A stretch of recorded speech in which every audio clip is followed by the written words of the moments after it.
বিনোদন জগতে একের পর এক খারাপ খবর সামনে আসছে।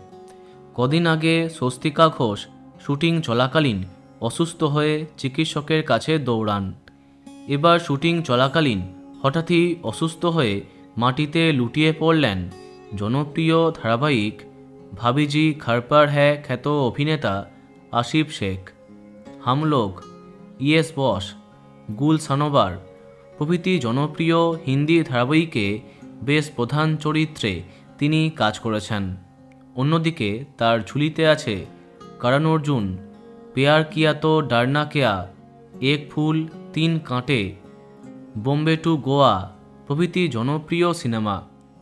একের পর এক কমেডি সিনে তার অভিনয় দর্শকের মনে ধরেছে।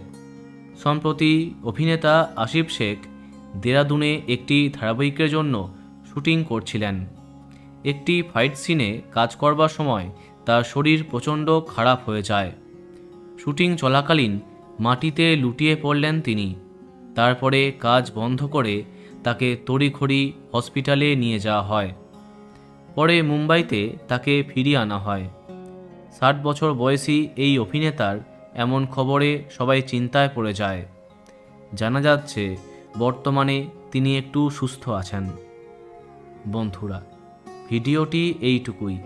বাংলা বিনোদনের অন্যান্য আরও খবর পেতে সাবস্ক্রাইব কারেন্ট বস। ধন্যবাদ।